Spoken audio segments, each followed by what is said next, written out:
C'est très mal toléré. Si vous commencez par des posologies très élevées, cela peut contribuer à un arrêt de votre traitement et une mauvaise observance. Ça, il faut éviter. Et à chaque fois que vous mettez les enfants sous traitement martial, il faut les surveiller, il faut les reconvoquer, qu'ils reviennent au moins 15 jours après, avec une numération pour voir la crise la crise réticulocytaire et voir comment se comporte l'enfant sur le plan de la tolérance. Est-ce qu'il a les selles noirâtres? Est-ce qu'il n'est pas constipé? Est-ce qu'il n'a pas un goût métallique? Est-ce qu'il n'a pas de douleur abdominale? Si tel est le cas, vous réduisez un tout petit peu la posologie et vous l'encouragez à continuer sur la base des résultats. Et le premier résultat en général, quand l'enfant commence à s'améliorer lorsque vous mettez du fer parce qu'il a présenté une carence martiale, mais c'est l'appétit. Vous savez, les mamans, elles sont tellement frileuses. Quand une maman vient à l'hôpital, la première question qu'elle va poser, docteur, comment est-ce que je peux faire pour que mon enfant mange mieux? Donc, les enfants carencés en fer, vous leur mettez le traitement martial, le premier élément de surveillance, c'est l'appétit qui revient. Et cet appétit qui revient là doit motiver la mère à continuer. Parce que c'est long, c'est 3 à 4 mois.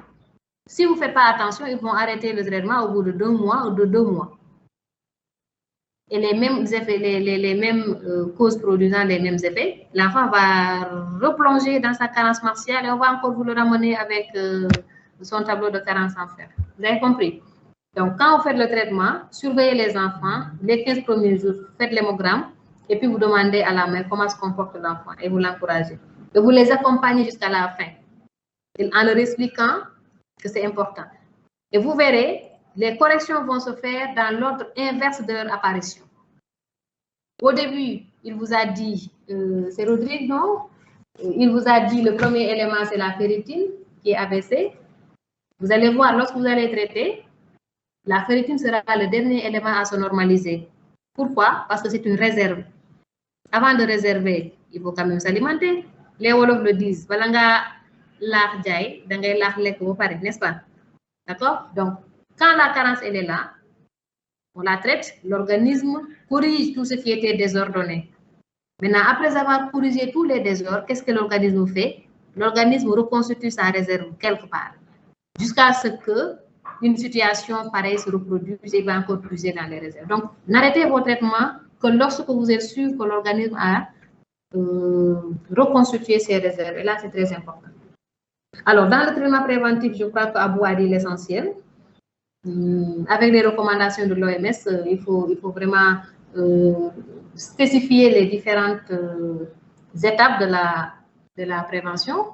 Nous sommes en pédiatrie. L'enfant est toujours issu d'un processus, une grossesse portée par une mère. Ne l'oubliez jamais. Toute carence chez la mère aura un impact chez l'enfant.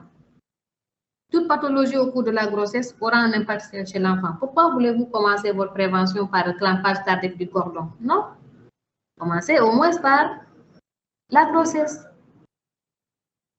La mère elle-même, c'est un terrain. Si la mère, elle vit dans un environnement socio-économique qui ne lui permet pas de s'alimenter correctement, comment voulez-vous qu'elle mette au monde un enfant qui est bien portant? Ce n'est pas possible parce qu'elle-même, durant la grossesse, elle ne s'était pas bien alimentée.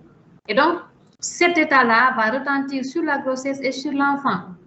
Et un enfant qui naît déjà avec un défaut, comment voulez-vous qu'il évolue correctement? Ce n'est pas possible.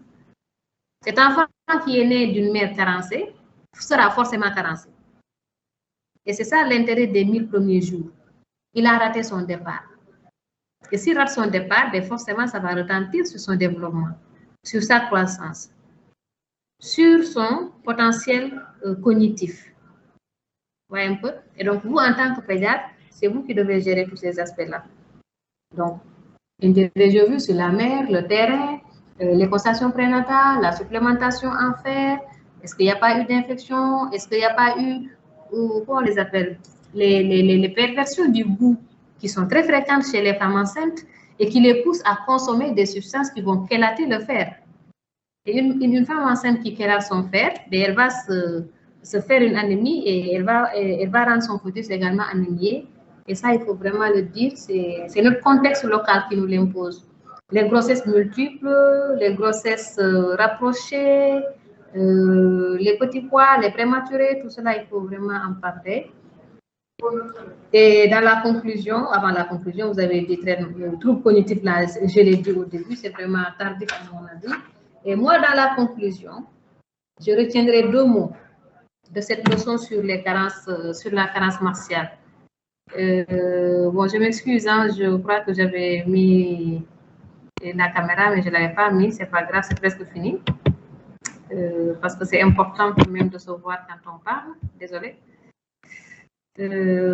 Alors, dans la conclusion, vous avez dit que moi, je retiens deux petites choses, je ne sais pas, 2 petites choses ou deux éléments, parce que dans nos pays, la carence martiale, vous l'avez dit, elle est d'origine, c'est un défaut d'apport le plus souvent qui est à l'origine. Et le défaut d'apport, le premier apport dans la vie, c'est l'allaitement maternel. Alors qu'on sait que dans nos pays, on a un problème de couverture. Les taux d'allaitement maternel sont très faibles. Donc, si on règle le problème de l'allaitement maternel chez les enfants, on règle le problème des consultations prénatales, un bon suivi des grossesses chez les femmes enceintes, donc on n'aura pas d'enfants ou bien on n'aura pas de risque d'avoir des enfants avec des facteurs de risque de carence en fer. Parce qu'il a cité des facteurs de risque de carence en fer. Et ces facteurs de risque-là, il faut les rechercher. Ensuite, le deuxième problème, c'est la diversification. Un enfant qui est nourri au sein correctement jusqu'à 6 mois, qui bénéficie d'une bonne diversification alimentaire, avec un bon suivi nutritionnel et un bon suivi, je ne sais pas comment est-ce que je peux l'appeler, clinique, parce qu'encore une fois, les enfants doivent être suivis par, en consultation postnatale jusqu'à un certain âge.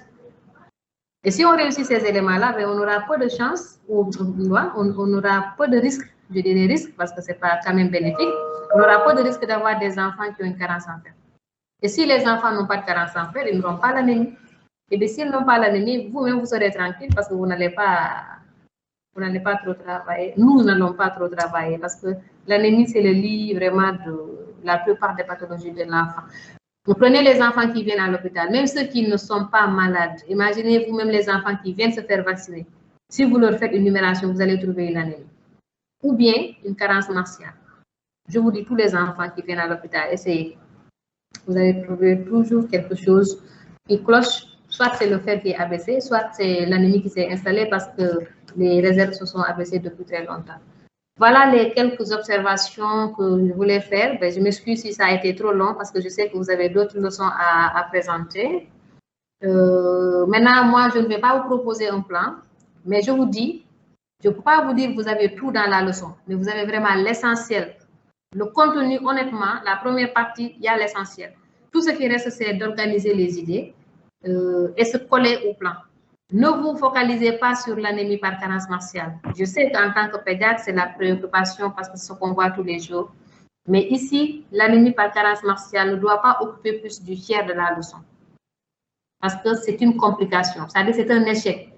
C'est lorsque la personne échoue dans la prise en charge de la carence que l'enfant évolue vers l'anémie. Donc, ne soyez pas ceux-là qui ont fait un échec de diagnostic et de prise en charge. Soyez les gens qui ont fait le diagnostic à temps, qui ont fait la prise en charge à temps et qui ont épargné l'enfant de cette anémie par carence martiale.